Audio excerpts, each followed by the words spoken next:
नमस्ते दोस्तों, स्वागत है आप सबका सरकारी परीक्षा के यूट्यूब चैनल पे। और हम लेके आ रहे हैं आपके लिए आरआरबी ग्रुप 2 का वीडियो सीरीज। और ये सीरीज चल रही है पिछले 4 हफ्तों से। और आज के इस वीडियो में हम डिस्कस करेंगे 12 नवंबर 2018 के साइंस के क्वेश्चंस को। तो 25 सवाल हैं, 25 कॉन्सेप्ट हैं, इनको आप अच्छे से पढ़ें। कुछ कॉन्सेप्ट रिपीट हो रहे हैं तो वो उसके डिफरेंस आपको पिछले वीडियोज में मिलेंगे, तो वहां से आप उसको देख सकते हैं। तो क्वेश्चंस की जो इंपॉर्टेंस है वो आपको इस बात से पता चलती है कि क्वेश्चंस रिपीट हो रहे हैं, और टाइप ऑफ क्वेश्चंस जो हो रहे हैं वो तो कई बार रिपीट हो रहे हैं। जो उस तरह के क्वेश्चंस होते हैं वो रिपीट हो रहे हैं, तो आपको क्या करना है, स्मार्टली पढ़ना है, उस तरह के क्वेश्चंस को अच्छे से पढ़ लेना है, उससे जुड़े हुए जो अन्य कॉन्सेप्ट है उनको अच्छे से समझ लेना है।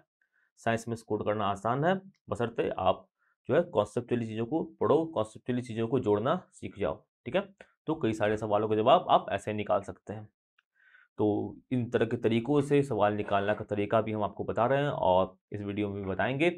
तो चलिए शुरू करते हैं और स्टार्ट करते हैं पहले क्वेश्चन के साथ। पहला सवाल आपके स्क्रीन के ऊपर रहा। ये सवाल कहता है कि what will be the momentum of body of mass 50 kg moving with velocity of 20 metre पर सेकंड। कई बार रिपीट हो चुका क्वेश्चन, देखते हैं आप बना दोगे इसको। तो मोमेंटम मतलब कि होता है क्या, संवेग। संवेग किसके बराबर होता है, द्रव्यमान यानी कि मास को गुना करेंगे अगर वेग से। सम और वेग, संवेग यानी कि मोमेंटम होता है p equal to mass into velocity. ठीक है, मास दिया 50 केजी, वेलोसिटी दिया 20 मीटर पर सेकंड, मल्टीप्लाई कर देंगे 50 इंटू 20। सारे एसआई यूनिट्स में ही है, ये भी देखना जरूरी है कि सारे एसआई यूनिट्स में सबकी यूनिट्स क्या क्या है। अगर 1 किलोमीटर पर सेकंड होता तो हमें कुछ और, मतलब फिर इसको मीटर पर सेकंड में चेंज करना पड़ जाता। ठीक है, तो यूनिट्स का ध्यान रखेंगे, यूनिट्स में गड़बड़ी नहीं करना है, क्योंकि ऐसे क्वेश्चन आरआरबी में आ चुके हैं जहाँ आपके यूनिट्स को लेकर आपको कंफ्यूज किया जा सकता है। और इसका बेनिफिट भी उठा सकते हैं, कहीं भी मतलब आपको उत्तर सही आया, आप देखो लो कि यूनिट बस एक ही जगह सही दिया हुआ है, तो आप इजीली वहां से मार्क्स के आगे बढ़ सकते हो, आपका समय बचेगा। ठीक है, अब वापस आते हैं सवाल पे। हमें कुछ नहीं करना है, दोनों चीजें दी हुई, मास दिया हुआ है, वेलोसिटी दिया हुआ है, दोनों को कर देना है मल्टीप्लाई। कितना हो जाता है, 100 केजी मीटर पर सेकंड। दिख रहा है 100 केजी मीटर पर सेकंड, ऑप्शन नंबर सी में। सी को टिक मारेंगे, आगे बढ़ेंगे अगले सवाल पर। सवाल संख्या 2 कहता है कि which of the following is the property of isotopes of an element. इनमें से कौन सा जो एलिमेंट है उसके आइसोटोप की प्रॉपर्टी होती है, मतलब दो एलिमेंट के जो आइसोटोप होते हैं उनकी प्रॉपर्टी क्या होती है। पहले क्या कह रहा है, they have the same atomic mass. दूसरा क्या कह रहा है कि they have the same atomic number.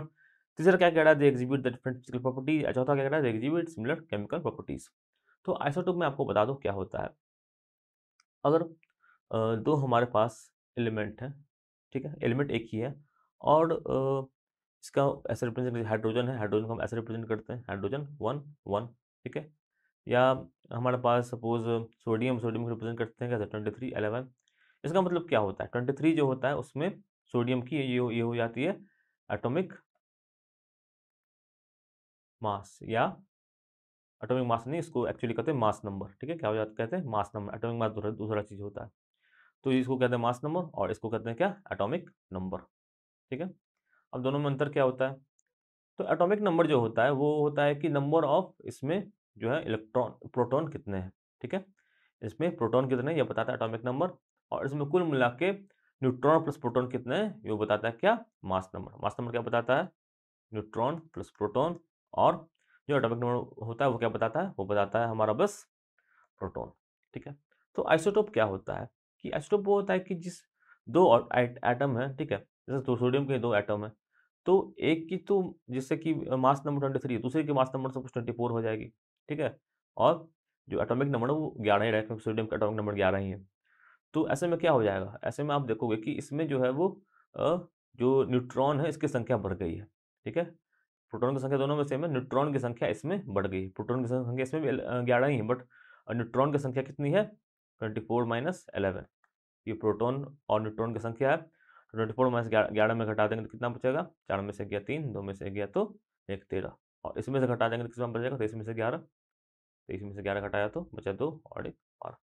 तो इसमें देखो न्यूट्रॉन की संख्या अलग है, 12 है। ठीक है, और इसमें देखो न्यूट्रॉन की संख्या कितनी है, 13 है, जबकि प्रोटॉन की संख्या इसमें भी 11 और इसमें भी 11 है। प्रोटॉन की संख्या सेम है, न्यूट्रॉन की संख्या अलग है। आइसोटोप को ऐसे भी आप डिफाइन कर सकते हैं। और दूसरा तरीका और सबसे जो सटीक डेफिनेशन का ये होता है कि एटॉमिक नंबर सेम होते हैं और मास नंबर अलग अलग होते हैं। तो चूंकि मास अलग होता है तो क्या होगा, फिजिकल प्रॉपर्टीज है उसमें भी बदलाव आएगा। ठीक है, और एटॉमिक नंबर सेम है, जो रिएक्टिविटी है उसमें कोई बदलाव नहीं आएगा, number of proton number of electron जो है दोनों में तो बराबर ही है। तो ऐसे केस में जो उनका रिएक्टिविटी है, जो केमिकल प्रॉपर्टीज है वो तो सेम रहेगा, बट मास अलग हो गया तो फिजिकल प्रॉपर्टीज चेंज हो जाएगा। ठीक है, तो यहाँ पे क्या बात हो जाएगी, क्या क्या बातें हमने की है कि सेम एटॉमिक मास, भाई नहीं ये तो नहीं होता, एटॉमिक मास बदल रहा है यहाँ पे, आप देख रहे हो यहाँ पे 23 था, यहाँ 24 हो गया, क्योंकि प्रोटॉन की संख्या बदल रही है। फिर सेम एटॉमिक नंबर, जी हाँ बिल्कुल सेम एटॉमिक नंबर होगा, दोनों में 11 11 है। फिजिकल प्रॉपर्टीज डिफरेंट होंगी, हाँ डिफरेंट फिजिकल प्रॉपर्टीज होंगी इनकी, क्योंकि जो है फिजिकल प्रॉपर्टीज जो है मास पे डिपेंड करती है, और मास सबकी अलग अलग है, मास नंबर तो उस पर होंगी।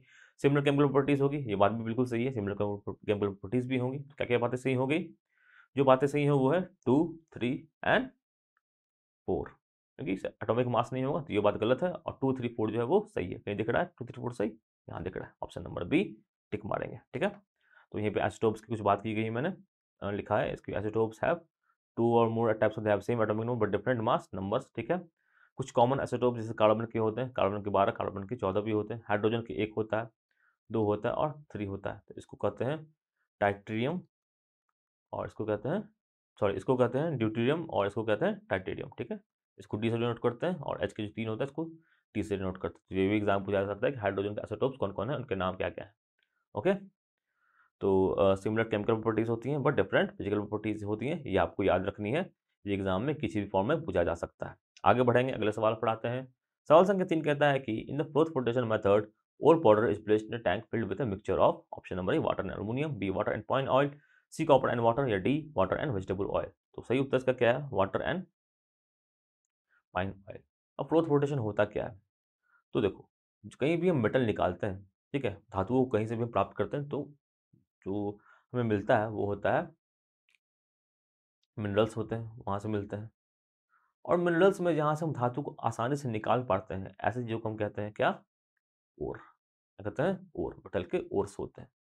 और ओर को फिर क्या करना पड़ता है, इसमें से गंदगी साफ करनी पड़ती है, और इसमें मेटल के कुछ कंपाउंड्स होते हैं, उनको निकालना पड़ता है। तो हम गंदगी को साफ कर दिए, तो गंदगी को क्या बोलेंगे, गंदगी को बोलते हैं गॉज, जैसे गंदगी जैसे गॉज। ठीक है, तो देख लो यहाँ यहाँ से भी इस लेयर से भी सवाल बन सकते हैं। तो गॉस पार्टिकल को हमने निकाल दिया। अब इसी प्रक्रिया को हम लोग में से बहुत सारे तरीके होते हैं, जिसमें से एक तरीका होता है हमारा फोर्थ फ्लोटेशन मेथड। ठीक है, और भी तरीके होते हैं, जैसे कि मैग्नेटिक सप्रेशन होता है।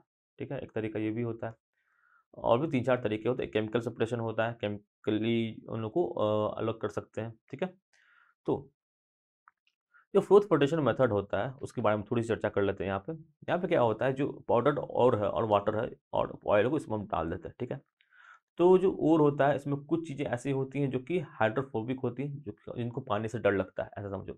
और कुछ चीज़ें ऐसी होती हैं जिन्हें पानी से प्रेम होता है। ठीक है, मैं और कई मित्र होंगे जो कि ये तैरना उड़ना पानी में कूदना अच्छा लगता होगा, कुछ होंगे कि चीज़ नहीं, मतलब पानी से डर लगता होगा, हाइड्रोफोबिक हो गए। तो कुछ ऐसा होता है जो पानी से डर लगता है, कुछ ऐसा होता है जिनको पानी से डर नहीं लगता। ऐसे लोग अगर करना है तो क्या करेंगे, पानी के पास ले जाएंगे, और जो लोग भाग जाएंगे वो क्या हो गए, वो हो गए जो पानी से डरने वाले, जो रुक गए वो हो गया क्या, पानी से प्रेम करने वाले। तो बस यही करते हैं यहाँ पे, दोनों को एक साथ डाल देते हैं इसमें, ऑयल ऑयल एक पानी ऑयल डाल देते हैं, एक पानी डाल देते हैं, और जो ऊर हमारा है जिसको पाउडर फॉर्म में करके इसको डाल देते हैं, कूट कूट के यहाँ पे डाल दिया। अब डालने के बाद क्या किया, इसको रोटेट किया। इससे क्या होगा, जो भी चीज़ें जो पानी से दूर भागना चाहती है, वो पानी से दूर भागते हुए ऑयल से चिपक के यहाँ पे अलग हो जाएँगी। ठीक है? और जो भी चीज़ें वो हैं जो कि पानी में ही रहना चाहती है, वो पानी में घुल जाएँगी। तो ऐसा क्या हुआ, हमने दोनों चीज़ों को अलग-अलग कर दिया।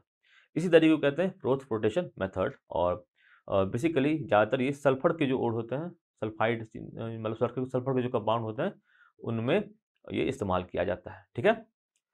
तो आगे बढ़ेंगे अब। सवाल संख्या 4 कहता है कि इनमें से कौन सा स्टेटमेंट सही है या गलत है। Following example of reversible reaction. Reversible reaction मतलब दोनों तरफ से रिएक्शन हो रहा है साथ साथ, तो उसको रिवर्सिबल रिएक्शन को इस सिंबल से डिनोट करते हैं। तो भाई इस सिंबल यहाँ पे दिख रहा है, रिवर्सिबल तो हो गया, तो ये बात तो सही है। दूसरा स्टेटमेंट क्या कहता है कि following reaction example of thermal decomposition reaction. अब डिकम्पोजिशन रिएक्शन क्या होता है, जिसमें एक सब्सटेंस होता है वो टूट जाता है और 2-3 सब्सटेंस में बन जाता है। तो यहाँ पे देखो कैल्शियम कार्बोनेट है, टूट रहा है गर्म करने पर कैल्शियम ऑक्साइड में और कार्बन डाइऑक्साइड गैस में।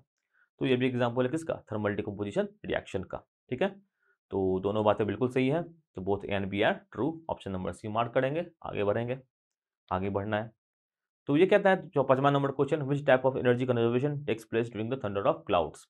जो क्लाउड्स होते हैं उनमें से कौन सी एनर्जी का कन्वर्जन होता है, जो भी प्रक्रिया प्रक्रिया होती है उसमें एनर्जी कन्वर्जन होता है, क्योंकि एनर्जी क्या है, neither created not be destroyed. तो कुछ भी हो रहा है, एनर्जी एक फॉर्म से दूसरे फॉर्म में बदल रहा है। तो ऐसा सवाल किसी डिवाइस के रूप में पूछा जा सकता है, जैसे कि एक मोटर दे दिया, उसमें क्या हो रहा है। तो मोटर में आप देखो तो क्या क्या करते हैं, मोटर को हम बिजली डालते हैं और वहाँ से जो है वो घूमने लगता है। तो इलेक्ट्रिकल एनर्जी को हम डाल रहे हैं और हमारे सामने क्या निकल रहा है, मैकेनिकल एनर्जी आ रहा है, ठीक है। वो आलू और सोना वाला नहीं होता है, बट हमेशा एनर्जी के फॉर्म में ये चीज़ें होती हैं कि एक एनर्जी डालेंगे दूसरा एनर्जी फॉर्म निकलेगा। ओके, तो frictional energy converted into light and sound energy, kinetic energy converted into light and sound energy, potential energy converted into light and sound energy, या kinetic energy converted into electrostatic energy. तो असल में देखा जाए तो इसमें से कोई ऑप्शन उतना सही मुझे तो पर्सनली नहीं लग रहा, बट आप कुछ मार्क करना ही तो आप ऑप्शन नंबर ए मार्क कर सकते हो, क्योंकि फ्रिक्शन जो होता है बेसिकली वही लाइट एंड साउंड में यहाँ पे कन्वर्ट हो रहा है।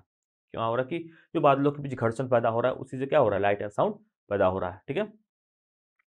ये काइनेटिक एनर्जी भी मामले में सही हो सकती है, क्योंकि यहाँ पे जो होता है वो एक मूवमेंट भी हो रहा है बादलों का। तो एग्जैक्टली ये क्वेश्चन टेक्निकली मुझे पर्सनली सही नहीं लग रहा है, बट आपको क्लोज मार्क करना है तो ऑप्शन नंबर ए को यहाँ पे मार्क कर सकते हैं, ठीक है।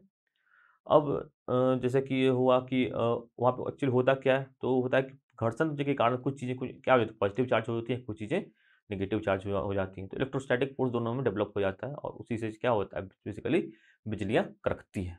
ओके, तो आगे बढ़ेंगे अगले सवाल पर। सवाल संख्या 6 कहता है कि elements like lithium, sodium and K are related to option number A alkaline earth metal group, B hydrogen group, C zero group, या डी अल्कलाइन मेटल ग्रुप। सही उत्तर क्या होगा, सही उत्तर होगा option number D alkaline metal group. तो alkaline metal group क्यों कहते हैं, जो ग्रुप 1 में होते हैं, जैसे हाइड्रोजन, लिथियम, हाइड्रोजन नहीं, हाइड्रोजन दोनों मेटल है, बट लिथियम, सोडियम, पोटासियम, ये सब क्या हो जाएगा, ये सब हो जाते हैं अल्कली मेटल्स जो ग्रुप 1 में होते हैं। पीरियोडिक टेबल आप देख रहे हो, ऐसे हम लोग ग्रुप बनाते हैं, ग्रुप 1 2 3 4 5 6 7 18 ग्रुप होते हैं, और ऐसे हम पीरियड्स बनाते हैं, ठीक है। 1 period, 2 period, 3 period, 4 period, 6 period, 7 period, total मतलब 7 पीरियड्स होते हैं यहाँ से, ठीक है। 7 पीरियड्स होते हैं और 18 ग्रुप होते हैं पीरियोडिक टेबल में। सवाल ऐसे भी पूछा जा सकता है कितने ग्रुप होते हैं और कितने पीरियड होते हैं। तो पीरियोडिक टेबल से आप देख रहे हो हर सवाल पूछे जा रहे हैं, और सवाल बेसिकली ऐसे पूछे जा रहे हैं कि इनर्ट गैसेस कौन से ग्रुप में होते हैं, हाइड्रोजन कौन से ग्रुप में होते हैं, ट्रांजिशन एलिमेंट्स कहाँ से कहाँ तक होते हैं, अल्कलाइन अर्थ मेटल कौन होते हैं, अल्कलाइन मेटल कौन होते हैं। तो ये सारी चीज़ें आप इस स्लाइड में समझ सकते हो एक बार में देख के, ठीक है। तो यहाँ पे हम जानते हैं कि ट्रांजिशन मेटल्स ये भी पूछा जा चुका है, ये कहाँ से तक हो रहे हैं। आप देखो यहाँ पे 21 से 30 यहाँ से यहाँ तक जो हो रहा है, यानी कि 3rd से 10th जो हमारा ग्रुप है यहाँ से यहाँ तक क्या हो रहा है, डी ब्लॉक या ट्रांजिशन एलिमेंट्स हो रहा है। इन्हें कहते हैं एफ ब्लॉक्स, यहाँ पे जो नीचे में दिख रहा है इन्हें कहते हैं लैक्टेनाइट्स, इन्हें कहते हैं एक्टेनाइट्स, ठीक है। तो ये दोनों किसके ब्लॉक के होते हैं, ये दोनों होते हैं एफ ब्लॉक के, एफ ब्लॉक मेटल्स इन्हें कहते हैं, ठीक है। तो ये भी सवाल बन सकता है आगे। हैलोजेंस कहते हैं जो कि 17वें ग्रुप में होते हैं, क्लोरीन क्लोरीन वाले ग्रुप को। इनर्ट गैस कहते हैं जिन्हें कोई रिएक्शन नहीं हो सकता है, ये इसमें आते हैं हीलियम, नियॉन, आर्गन वाले ग्रुप में आते हैं, ठीक है। अल्कलाइन अर्थ मेटल किस ग्रुप में आते हैं, ये बेरियम, मैग्नीशियम, सीजियम, यानी कि ग्रुप 2 में आते हैं कौन से, alkaline earth metals. Alkaline metal पूछा है, अल्कलाइन अर्थ मेटल भी पूछा जा सकता है। तो अल्कलाइन अर्थ मेटल्स कौन कौन से होंगे, बेरियम, मैग्नीशियम, कैल्शियम, ये सारे हो जाएंगे क्या, अल्कलाइन अर्थ मेटल के ग्रुप्स, ठीक है। तो अब आगे बढ़ेंगे, अगले सवाल पर आते हैं। सवाल संख्या 7 कहता है कि which of the following statements are true false about the speed of sound in different mediums at 25 degree centigrade. जो आवाज़ उसकी गति क्या है, उसकी गति डिपेंड करती है टेम्परेचर कितना है, ताप कितना है, उस पर डिपेंड करती है। तो अलग अलग टेम्परेचर पर क्या होता है कि जो साउंड की स्पीड होती है वो अलग अलग होती है। यहाँ पूछा जा रहा है 25 डिग्री सेंटीग्रेड पर जो सी वाटर में पानी की स्पीड होती है वो होता है 15 से 31 मीटर पर सेकेंड, और एयर में कितनी होती है 346 मीटर पर सेकेंड। तो दोनों बातें हैं जो है बिल्कुल ही सही है। तो both A and B are correct, option number D हो जाएगा इसका सही उत्तर, ठीक है। तो यहाँ पे हमें क्या करना है, एनसीईआरटी की किताब पढ़ोगे वहाँ पे दी हुई कि कौन सी जो वस्तु है इसमें स्पीड कितनी है, तो सवाल वहीं से आ जाते हैं। 11वीं की बुक में जो है कॉन्सेप्ट दिया हुआ है टेबल के फॉर्म में, उस टेबल से कई सवाल आए हैं, उस टेबल को आप अच्छे से पढ़ लो, ठीक है। तो जो स्पीड ऑफ साउंड होता है वो बेसिकली इन जनरल केस में बोले तो जो सॉलिड होता है उसमें सबसे अधिक होता है, सॉलिड में स्पीड ऑफ साउंड सबसे अधिक होती है, ठीक है। उसके बाद किस में होती है, लिक्विड में होती है। उसके बाद किस में होती है, गैस में कम होती है। गैस से में कम मतलब बिल्कुल ही नहीं होती है वैक्यूम में। तो सवाल ऐसे भी बनता है कि क्या साउंड वैक्यूम में ट्रैवल कर पाती है? तो उत्तर होता है बिल्कुल भी नहीं कर पाती है। साउंड को ट्रैवल करने के लिए चाहिए मीडियम, और लाइट को ट्रैवल करने के लिए क्या चाहिए? लाइट को ट्रैवल करने के लिए मीडियम जरूरी नहीं चाहिए, मीडियम हो भी सकता है, नहीं भी हो सकता है। ठीक है? तो ऐसी चीज़ों को याद रखना है, ऐसी चीज़ों को याद रखना बिल्कुल ही मुश्किल नहीं है। आप आसानी से याद कर सकते हो, कॉन्सेप्ट से पढ़ो चीज़ों को, क्रमबद्ध तरीके से पढ़ते रहो और रेगुलर पढ़ाई करते रहो। कंसिस्टेंसी ज़रूरी है। विज्ञान में क्या ज़रूरी है? कंसिस्टेंसी और कॉन्सेप्ट। कंसिस्टेंट होके पढ़ोगे, कॉन्सेप्चुअली पढ़ोगे, तो सारे सवालों के उत्तर आप दे पाओगे। और तीसरी जो चीज़ इंपॉर्टेंट है वो है एनसीईआरटी की किताबें। 6 टू 10 एनसीईआरटी अच्छे से पढ़ लेना है, बिल्कुल भी नहीं छोड़ना है। +2 के ऊपर के भी 1-2 सवाल आते हैं, बट वो 1-2 ही आता है। आपको दिलचस्पी है किसी पर्टिकुलर टॉपिक में तो उसको तो आप अच्छे से पढ़िएगा, क्योंकि वो आपके लिए बेनिफिशियल रहेगा, एक बेनिफिट का पार्ट रहेगा। कि कोई चीज़, कोई भी टॉपिक, इवन मैं जनरल स्टडीज़ के लिए भी बोलता हूँ कि जनरल स्टडी की जनरल चीज़ें आपको पता ही होनी चाहिए कि सबसे बड़ा डैम कौन सा, सबसे बड़ा रिवर कौन सा है दुनिया का, देश का, लोकसभा सीटें कितनी हैं, राष्ट्रपति के अधिकार क्या क्या होते हैं। ये जो कुछ चीज़ें जो कि हर एग्ज़ाम में आप पूछती हैं, पूछा जाता है, और ये जो ये तो आपको पता होना ही चाहिए, क्योंकि इसमें जो है विद्यार्थी जो है वो गलतियाँ नहीं करते हैं। आप कहाँ से जीत सकते हो? आप उन चीज़ों से जीत सकते हो जो कि आपको विशेष रूप से पता है, ठीक है? जैसे कि साइंस में अगर आपको फिज़िक्स अच्छे से आता है, तो फिज़िक्स का +2 के भी सवाल आते हैं, तो वो भी आप बना लोगे, है ना?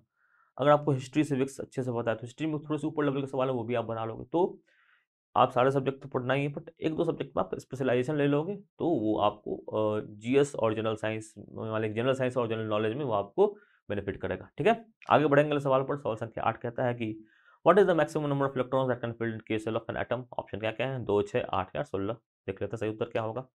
तो देखो, जो अगर बोर एटॉमिक मॉडल की बात करें, तो यहाँ पे क्या होता है? न्यूक्लियस आ जाता है। इसके बाद हमारा पहला शेल आता है, दूसरा शेल आता है, तीसरा शेल आता है, KLMM, इसके नाम दिया जाता है, ठीक है? ये इंपॉर्टेंट है। यहाँ के पूछा गया है, तो आप कन्फ्यूज़ नहीं होना है। के मतलब होता है पहला सेल, एल मतलब दूसरा सेल, एम मतलब तीसरा सेल। तो के से स्टार्ट होता है और आगे बढ़ता रहता है। तो फिल करने के लिए जो फॉर्मूला होता है वो क्या होता है? सिंपल सा होता है 2n square, n equal to number of cell.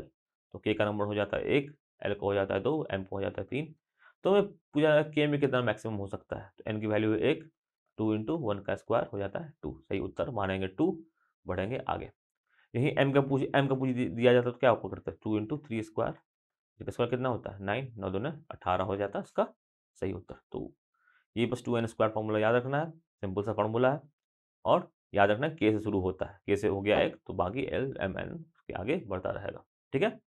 आगे बढ़ेंगे अगले सवाल पर। सवाल संख्या 9 कहता है कि the process of division of a cell into two identical daughter cell is called. Option number A multiple fragmentation, B bifurcation, C division या डी स्पोर फॉर्मेशन।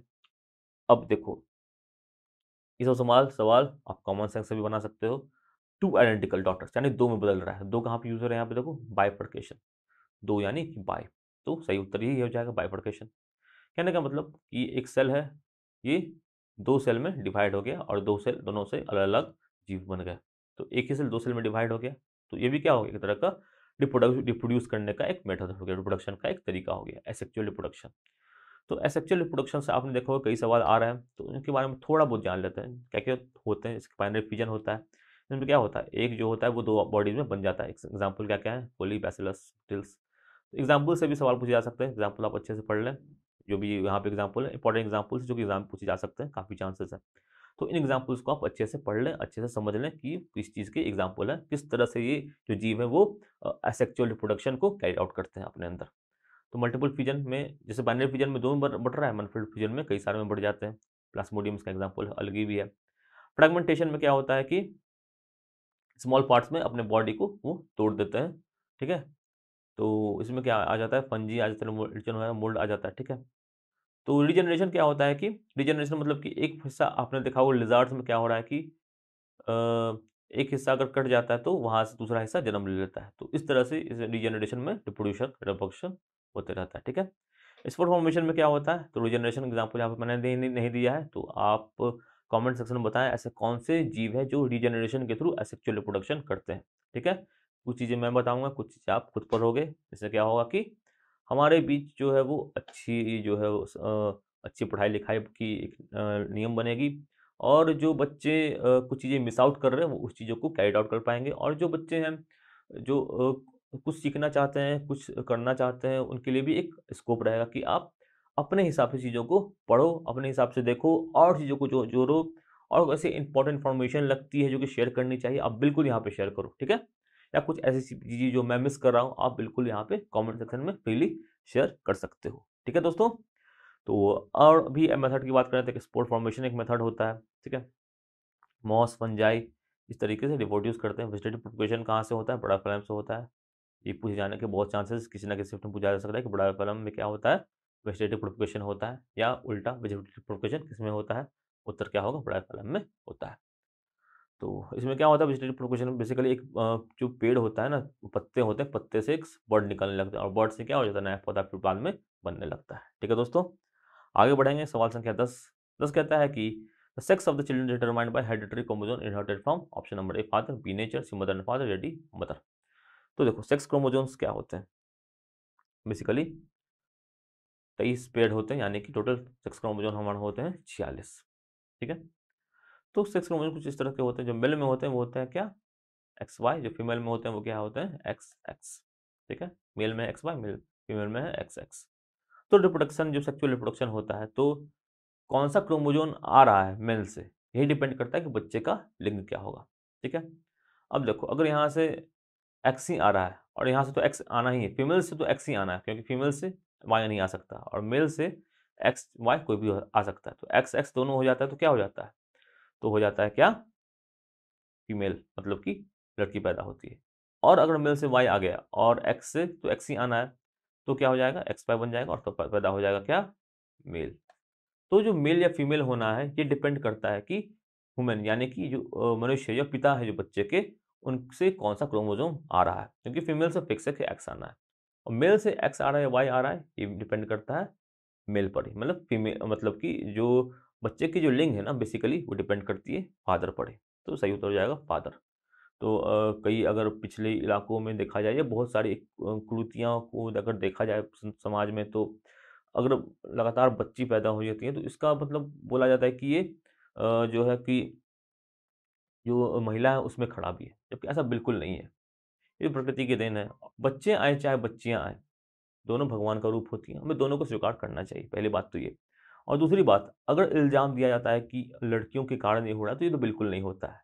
ये तो होता है कि फादर से कौन-सा क्रोमोसोम जा रहा है, ये उस पे डिपेंड करता है कि बच्चे का लिंग कौन-सा होगा। ठीक है दोस्तों? तो आगे बढ़ते हैं अगले सवाल पर। सवाल संख्या 12 कहता है कि that dash is a dicot plant, इनमें से कौन-सा डाइकोट प्लांट है? ऑप्शन नंबर ए फेनोप्लेडियम, B pine, C sweet potato vine, या डी फिसस। सही उत्तर है option number C sweet potato vine. अब डाइकोट प्लांट क्या होता है? देखो, तो फ्लावरिंग प्लांट जो होते हैं, जो जिनके फ्लावर आते हैं, उनके 2 पार्ट होते हैं, एक होता है मोनोकोट और एक होता है डाइकोट। तो जो मोनोकोट होते हैं उनकी जो पेटल्स होते हैं बेसिकली, वो होते हैं लगभग 3 से अधिक नहीं होते हैं, और डाइकोट के जो पेटल्स होते हैं वो आप देखो यहाँ पे, डाइकोट के जो पेटल्स होते हैं वो कई सारे होते हैं, 4-5 होते हैं, ठीक है? तो मोनोकोट इस तरह के होते हैं, पेटल्स कम होते हैं, इनके पेटल्स जो होते हैं वो अधिक होते हैं, ठीक है? इनके जो फ्रूट्स होते हैं उनमें भी डिफरेंस होता है, जो इसके फ्रूट होते हैं उसमें एक कोट होते हैं और इसके फ्रूट में 2 कोट होते हैं, ठीक है?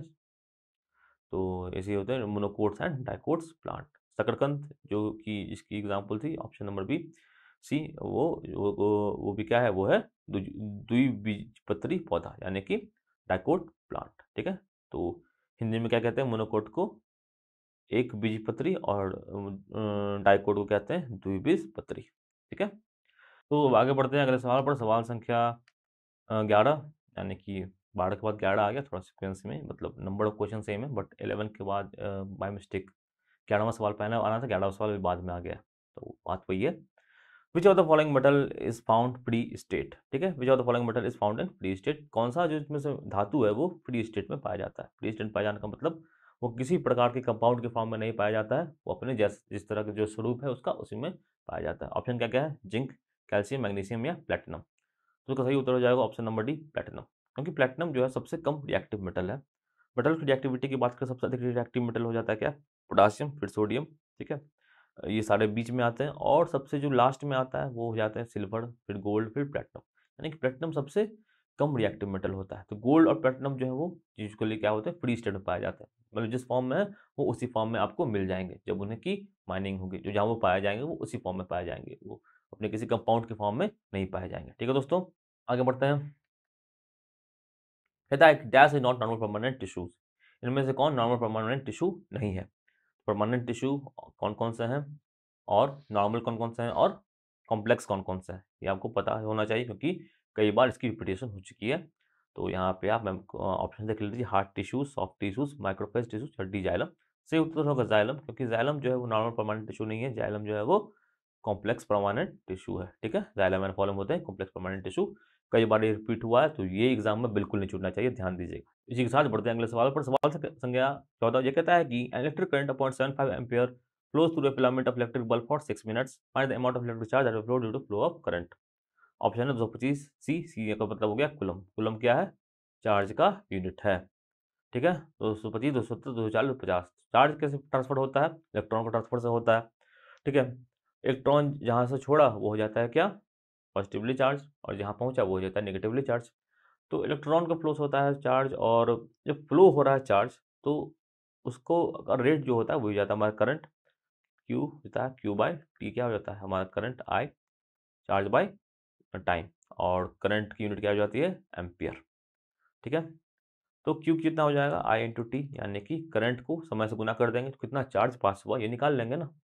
तो करंट कितना है, 0.75 एम्पियर दिया हुआ है, टाइम कितना दिया हुआ है, 6 मिनट, यानी कि 6 × 60 सेकेंड। ऐसा यूनिट में निकालना है हमें, क्योंकि सारी चीज़ें दी हुई है ऐसा यूनिट में, ऐसा ही मात्रक में। तो 0.75 एम्पियर इंटू 360 सेकेंड। ठीक है, इसको आप मल्टीप्लाई करोगे, आ जाएगा 270 कूलम, ऑप्शन नंबर बी आ जाएगा 270 कूलम। तो सही उत्तर ऑप्शन है ऑप्शन नंबर बी, 270 कूलम। ठीक है, तो ये फॉर्मूला यहाँ पे याद रखने जरूरी है।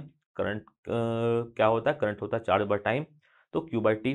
तो चार्ज बाय टाइम में पता चल है कि करंट होता है, तो चार्ज निकालना हो तो क्या करेंगे, करने को टाइम से मल्टीप्लाई कर देंगे। तो अगर उनको बेसिक फॉर्मूला याद रहेगा, चार्ज का, इलेक्ट्रिक करंट का, इलेक्ट्रिक पावर का, वोल्टेज का, तो आप यहाँ पे एक सिंपल सिंपल न्यूमेरिकल्स आते हैं, बस डाटा पुट करके हमें वैल्यू निकालना है, वैसे आप न्यूमेरिकल बना पाओगे। तो इलेक्ट्रिक करंट से बेसिकली आप देख रहे होगे लगातार ऐसे ही सवाल आ रहे हैं, सिंपल फॉर्मूला बेस्ड, थोड़े बहुत कैलकुलेटिव होते हैं, बट उतना आप कर लोगे, मैथ्स में आप सीखते होगे, मैथ्स की भी क्लास आप जरूर अटेंड किया करो अमित सर की, वो कैलकुलेशन है काफ़ी अच्छे अच्छे तरीके बताते हैं। तो आगे बढ़ेंगे अब।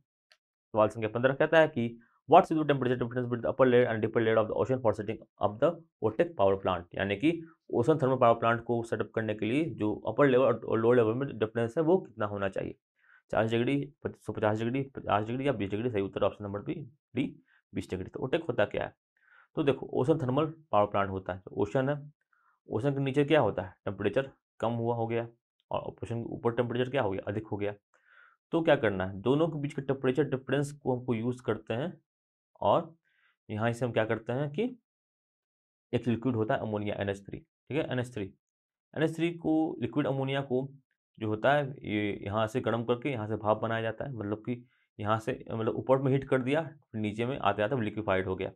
तो टेम्परेचर डिफरेंस दोनों के बीच का, उसी को इस्तेमाल करके क्या किया जाता है, हमें एनर्जी को प्राप्त करते हैं, टेम्परेचर डिफरेंस को इस्तेमाल करते हैं एनर्जी को प्राप्त करने में, ओशन थर्मल एनर्जी में। और उसमें जो फ्यूल यूज करते हैं वो कौन सा होता है, वो होता है अमोनिया।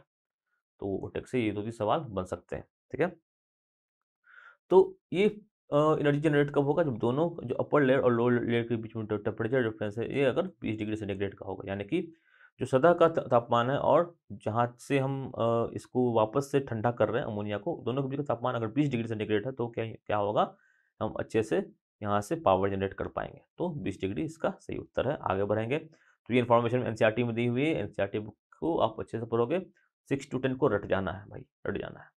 आगे बढ़ते हैं, 16वां सवाल कहता है कि which are the following example of longitudinal wave, electromagnetic wave, sound wave, light wave या रेडियो वेव। लॉन्गिट्यूडनल वेव क्या होता है, ठीक है, तो देखो वेव दो तरह के होते हैं, एक क्या होता है, एक होता है ट्रांसवर्स वेव। ट्रांसवर्स वेव में क्या होता है कि वेव तो इस दिशा में बढ़ रही है, पर वेव बढ़ते बढ़ते क्या करेगा, वेव बढ़ते बढ़ते शांत तो रहता नहीं है, उठाता, किसी चीज़ को उठाता है, किसी चीज़ को वापस फेंकता है। तो अगर वेव ऐसे बढ़ रहा है और कोई भी चीज़ ऐसे इससे ऊपर नीचे, मतलब इसकी जो दिशा है वेव की उसके परपेंडिकुलर मोशन कर रही है, तो क्या हो जाएगा, ऐसे हम कहते हैं क्या, ट्रांसवर्स वेव। इसके उदाहरण होते हैं लाइट वेव्स। ठीक है, या आप देखो एक पतली रस्सी को आप ऊपर नीचे उठा के कर दो तो क्या हो रहा है, वही हो रहा है।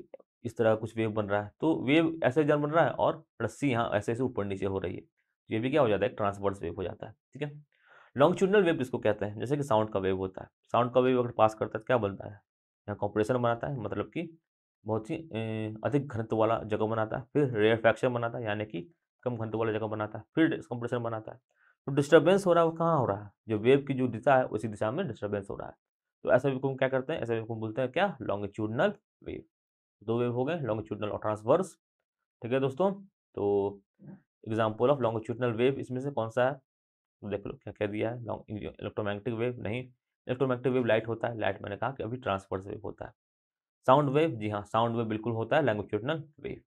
तो लाइट वेव भी क्या होता है, इलेक्ट्रोमैग्नेटिक वेव होता है, तो ये भी होगा ट्रांसवर्स। रेडियो वेव भी एक तरह का इलेक्ट्रोमैग्नेटिक वेव होता है, ये भी हो गया ट्रांसवर्स। तो इलेक्ट्रोमैग्नेटिक वेव कौन कौन से होते हैं, ये भी आपको जरूर जानना चाहिए, इस पर भी सवाल बन सकते हैं, कौन से इलेक्ट्रोमैग्नेटिक वेव होते हैं, रेडियो वेव होते हैं, गामा वेव्स होते हैं, एक्सरेज होते हैं, और इनके काम क्या क्या होते हैं, तो यहाँ से सवाल बन सकते हैं, इनकी डिस्कवरी कैसे हुई थी, इस पर भी सवाल बन सकते हैं। ये चीज़ें आपको अच्छे से पढ़ना चाहिए, अच्छे से दिमाग में याद रखना चाहिए। आगे बढ़ेंगे, सवाल संख्या 17 कहता है कि what will be the object of momentum and mass, भाई अब उसमें क्या ही बताना, ये तो कई बार पढ़ चुके हैं। ठीक है, देखा नहीं, मोमेंटम मास काइनेटिक एनर्जी, आपको टिक मार देना सही उत्तर को। तो क्या क्या दिया है यहाँ पे, वेलोसिटी हमें निकालना है, v हमें दिया हुआ है, p हमें दिया हुआ है m। p क्या होता है, p इक्वल टू होता है mv। हमें वेलोसिटी निकालना है, m को ले जाएंगे नीचे, हो जाएगा p by m। Option number C मारेंगे, बढ़ेंगे आगे, इस पर कुछ आगे चर्चा करने की जरूरत नहीं है, कई बार हमने पढ़ा है इसको। डैश कंप्रेस्ड स्प्रिंग है dash energy as compare to normal spring, complex energy में क्या अधिक एनर्जी अधिक होती है या कम होती है नॉर्मल स्प्रिंग से, ये हमें बताना है। ठीक है, तो आप देखो स्प्रिंग अगर है, ठीक है, स्प्रिंग को हम कॉम्प्लेक्स कर दिए तो क्या हो जाएगा ना, बंद हो जाएगा। अब जैसे ही हम छोड़ें उसको तो क्या हो गया, वो वापस से अपने स्थिति में आने की कोशिश करेगा।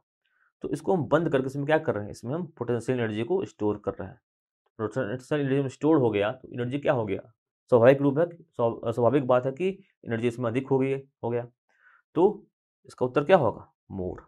या कॉम्प्लेक्स करें या इसको खींच दें, ठीक है, स्प्रिंग को या कॉम्प्लेक्स करोगे या खींच दोगे, दोनों केस में क्या हो जाएगा, उसकी में हम एनर्जी डाल रहे हैं। ठीक है, दोनों केस में उसमें एनर्जी डाल रहे हैं, छोड़ें क्योंकि एनर्जी अपने रूप में आएगा वो नॉर्मल हो जाएगा।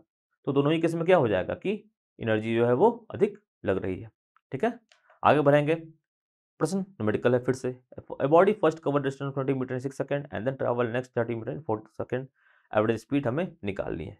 ठीक है, तो 20 मीटर गया 6 सेकंड में, 20 मीटर 6 सेकंड में, और 30 मीटर गया 4 सेकंड में। कैसे निकालेंगे, ध्यान से निकालेंगे। एवरेज स्पीड क्या होता है, total distance by total time होता है। ठीक है, टोटल डिस्टेंस कितना हो गया, 20 मीटर प्लस 30 मीटर।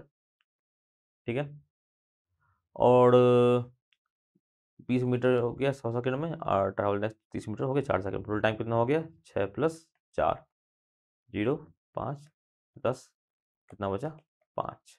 अब यहाँ खेल कहाँ हो रहा है, यूनिट में हो रहा है, पहले भी बताया मैंने। हमें क्या निकालना है, स्पीड, स्पीड का यूनिट पता होगा, अगर आप मीटर पर सेकंड होता है तो आप चुपचाप मार दोगे 5 मीटर पर सेकंड, इसका सही उत्तर हो जाएगा। ठीक है, तो सीधा यूनिट से भी निकाल सकते हैं, चारों ऑप्शन 5 है। तो यूनिट्स को विशेष ध्यान देना है, एसआई मात्रक क्या है, किस तरह से इस्तेमाल किया जा रहा है ऑप्शंस में। कई क्वेश्चन में आरआरबी आपने देखा होगा ऑप्शंस में इस तरह से फंसाया जा रहा है। अगले सवाल में बढ़ेंगे, सवाल संख्या 20 ग्रेविटेशनल फोर्स के बारे में है। इसकी चर्चा पिछली ही वीडियो में की थी, तो जो भी वीडियोस पिछले आप देख रहे हो उसको आप अच्छे से देखें, क्योंकि अब रिपीट हो रहा है तो सारे वीडियो में पूरी चीज़ एक्सप्लेन करना संभव नहीं हो पाता है। तो जो वीडियोस में स्टार्टिंग वीडियोस मैंने बनाए उसमें जो को थोड़ा एक्सप्लेन भी किया हुआ है, तो वहाँ से आप एक्सप्लेनेशन देख सकते हो। तो आप आए के सवाल बड़े, मतलब जब तुम पढ़ूंगा तब उससे पहले आप आंसर यहाँ पे लिख दोगे, है कि नहीं। तो सवाल देख लेते थोड़ा सा। If the distance between two particles is increased then what is the effect of gravitational force between them. दो वस्तुओं के बीच की अगर दूरी को बढ़ा दें तो उनके बीच गुरुत्वाकर्षण में क्या इफेक्ट आएगा, बढ़ेगा, घटेगा, शून्य हो जाएगा या क्या रहेगा। ठीक है, तो देखते हैं क्या है। हमें पता है ग्रेविटेशनल फोर्स क्या होता है, G m1 m2 by are square होता है। आर क्या होता है, दो चीज़ों के बीच का डिस्टेंस होता है।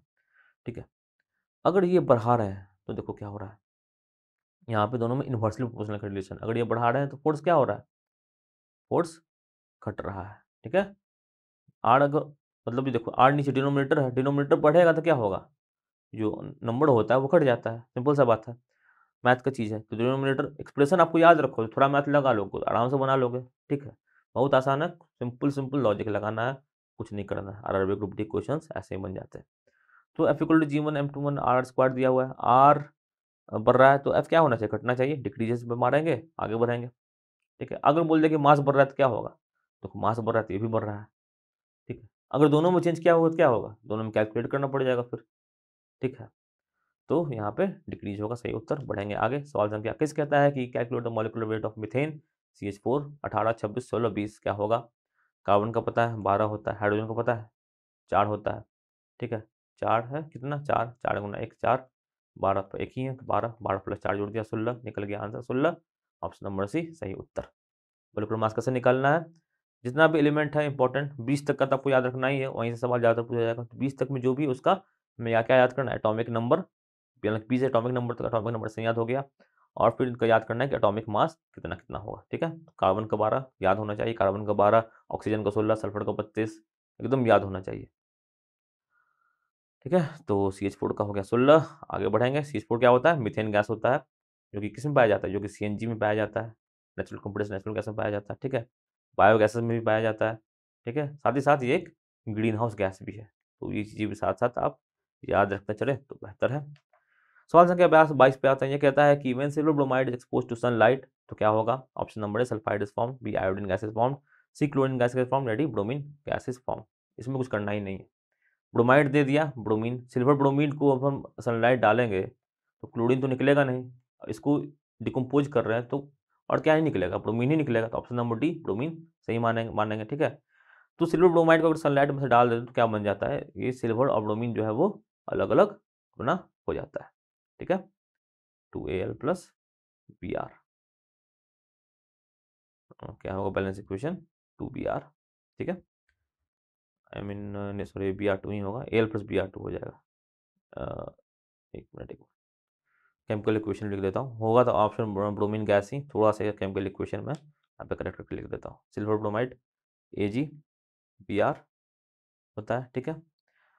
2AgBr को करेंगे तो क्या आ जाएगा, 2Ag plus Br2 bromine gas release हो जाएगा, ठीक है। सनलाइट में एक्सपोज करने पे ये रिएक्शन होता है। तो ये भी एनसीईआरटी में दिया हुआ है और ब्रोमीन गैस सही उत्तर होगा। आगे बढ़ेंगे, अगर सिल्वर क्लोराइड दिया होता तो क्लोरीन गैस सही उत्तर हो जाता, ठीक है। आगे बढ़ेंगे, क्वेश्चन नंबर संख्या 23 से कहता है कि what is the type of energy in stretch rubber band. Rubber band को स्ट्रेच करेंगे तो उसमें कौन सी एनर्जी आएगी, पोटेंशियल एनर्जी आएगी, थर्मल एनर्जी आएगी, काइनेटिक एनर्जी आएगी, या केमिकल एनर्जी आएगी। तो रबर को स्ट्रेच करने, दोस्तों स्प्रिंग की बात करता बताई, सेम वही बात है, रबर को स्ट्रेच किया तो क्या हो रहा है, उसमें कुछ एनर्जी आ रही है, वो क्या है, पोटेंशियल एनर्जी। पोटेंशियल एनर्जी क्या होता है, जो एनर्जी स्टोर हो जा रही है। तो एनर्जी जो उसमें स्टोर हो रही है उसको वो छोड़ेंगे तो वही स्टोर एनर्जी वापस क्या होगा, उसको नॉर्मल लाने में हेल्प करेगा। तो जो वहाँ भी एनर्जी स्टोर हो रही है वहाँ क्या हो जाएगा, वो वहाँ आ जाता है पोटेंशियल एनर्जी। पोटेंशियल एनर्जी उसका हो जाएगा सही उत्तर। कई तरह के पोटेंशियल एनर्जी होता है, इलेक्ट्रोस्टैटिक पोटेंशियल एनर्जी होता है, ग्रेविटेशनल पोटेंशियल एनर्जी होता है, स्प्रिंग का पोटेंशियल एनर्जी होता है, ठीक है। आगे बढ़ेंगे, सवाल संख्या 24 कहता है choose one of the which is different from other three, में से वो सब चीज चूज करें जो कि बाकी तीन से अलग है। देख के कठिन लग रहा होगा, ठीक है। Distal granules, B proximal convoluted tubules, C distal convoluted tubules, D Bowman capsule. भाई क्या क्या है ये सब, देख के मुश्किल लग रहा होगा, बट अगर आप पढ़ लोगे कि ये नेफ्रॉन है, ठीक है, और ये न्यूरॉन है, दो एकदम एक जैसा दिखने वाला चीज़ है, तो क्या होगा, आप पता लगा लो कि नेफ्रॉन क्या क्या चीज़ से बना हुआ है, न्यूरॉन क्या क्या चीज़ से बना हुआ है। इनके पार्ट्स आप थोड़ा बहुत याद कर लोगे तो आप आराम से बता लोगे कि निसल ग्रैन्युल्स जो है वो न्यूरॉन का हिस्सा है, और बाकी कुछ जो तीन थे वो नेफ्रॉन के हिस्सा थे। नेफ्रॉन पाया जाता है किडनी में, किडनी का ये बेसिक यूनिट होता है, और नेफ्रॉन को ये भी बोलते हैं basic unit of excretory system, nephron. और basic unit of nervous system क्या होता है, न्यूरॉन। न्यूरॉन और नेफ्रॉन एक जैसा सुनने वाले दो चीज़ों हैं, उन्हें आप अच्छे से पढ़ लोगे तो इस सवाल को आराम से बना दोगे, ठीक है। डिसल ग्रैनुअल्स होता है न्यूरॉन में होता है। तो किसके बने होते हैं, ये बने होते हैं रफ इंडोप्लाज्मिक रेटिकुलम के बने होते हैं, और इसमें कई सारे राइबोसोम्स भी पाए जाते हैं, ओके। इसका काम क्या होता है, जो न्यूरॉन है उसके लिए प्रोटीन सिंथेसिस का काम ये करते हैं, ठीक है। कौन, निसल ग्रैनुअल्स, ओके। आगे बढ़ेंगे, सवाल संख्या 25 कहता है कि in dash the kinetic energy of the particle is maximum. Dash में पार्टिकल काइनेटिक एनर्जी होती है वो अधिकतम होती है, क्या होगा ऑप्शंस, या liquid and solid, B solid, C liquids, या डी गैसेस। तो देखो काइनेटिक एनर्जी पार्टिकल ये क्या है, इसको आराम से कॉन्सेप्ट समझ लोगे, याद रहेगा अभी। अगर आप देखो कि यहाँ पे अगर बहुत ज़्यादा एनर्जी दे देंगे तो क्या होगा? तब क्या करेगा? सब उछल-कूद करने लगेगा, यहाँ-वहाँ भागने लगेगा। और यही क्या होता है? यही गैस में होता है। पार्टिकल क्या होता है? दूर-दूर होता है। तो गैस में क्या हो जाता है? काइनेटिक एनर्जी होता है सबसे अधिक। सही उत्तर क्या हो जाएगा? Option number D, gases. Gases में क्या होता है? पार्टिकल काइनेटिक एनर्जी सबसे अधिक होती है, इसलिए सब दूर-दूर अपना घूमते रहते हैं, मोशन में रहते हैं लगातार। इससे थोड़ा कम काइनेटिक एनर्जी किसमें हो जाता है? लिक्विड। लिक्विड में आप देखोगे कि इससे थोड़ा-सा लोग क्लोज़ रहते हैं, जो मॉलिक्यूल्स होते हैं। और सॉलिड में क्या होता है? बहुत कम होता है। सॉलिड में जो काइनेटिक एनर्जी होती है पार्टिकल की, वो बहुत कम होती है। ठीक है? और सवाल अगर आपसे ऐसा पूछा जाए कि पार्टिकल्स की काइनेटिक एनर्जी का सम क्या होता है? इसका उत्तर हो जाता है क्या? टेम्परेचर। पूछा जा सकता है कि जित टेम्परेचर बेसिकली होता क्या है? एनर्जी का ही मतलब होता है, एनर्जी का एक रूपक होता है। तो जितने मॉलिक्यूल्स सबकी काइनेटिक एनर्जी को अगर जोड़ दें, तो वही हो जाता है बेसिकली एवरेज उसका टेम्परेचर। ठीक है? तो टेम्परेचर क्या रिलेट करता है? Kinetic energy of molecules. तो ये आपको अच्छे से रखना है, ध्यान रखना है। तो ये थे साइंस के 25 क्वेश्चंस, और आशा करता हूँ ये क्वेश्चंस आपको समझ में आए होंगे, इनके कॉन्सेप्ट आपको समझ में आए होंगे। इनसे जुड़े और क्या-क्या चीज़ें बन सकती है और क्या-क्या हमें पढ़ना चाहिए, इसका आपको एक आइडिया लग गया होगा। तो आरआरबी की वीडियो सीरीज को आप रेगुलरली फॉलो कीजिए, हर एक क्वेश्चन को अच्छे से समझने की कोशिश करिए। क्वेश्चन के सवाल के साथ-साथ आप ये भी देखिए कि इससे और क्या-क्या सवाल बन सकते हैं। ठीक है? तो आरआरबी वीडियो की सीरीज चल रही है, और भी सब्जेक्ट्स के वीडियोज़ आ रहे हैं, रीजनिंग के भी आ रहे हैं, मैथ्स के भी आ रहे हैं, उन सबको आप ज़रूर देखिए। क्योंकि काफ़ी एफर्ट लगा है आरआरबी ग्रुप डी में, हमारे बच्चों का भी और टीचर्स का भी, तो सबके एफर्ट लगना आनी चाहिए। इसके लिए क्या ज़रूरी है कि आप ज़्यादा से ज़्यादा इन वीडियोज़ को शेयर कीजिए, ज़्यादा लोगों तक पहुँचाइए, और ग्रुप डी की जो सरकारी परीक्षा पे चल रही है, उसको ज़्यादा से ज़्यादा लोगों तक पहुँचाना है। ठीक है? इससे क्या होगा, जो हमारी डिस्कशंस होगी और भी अच्छी होंगी, और भी अच्छी इंप्रूवमेंट्स आएँगी। ठीक है दोस्तों? तो और भी अच्छी-अच्छी वीडियो सीरीज़ भी आगे आपके लिए ला सकते हैं। तो तब तक के लिए मिलते हैं जल्द ही, और धन्यवाद। स्वस्थ रहिए, अपना ख़्याल रखिए, खुश रहिए, और पढ़ाई-लिखाई ज़ोर-शोर से करते रहिए। जय हिंद।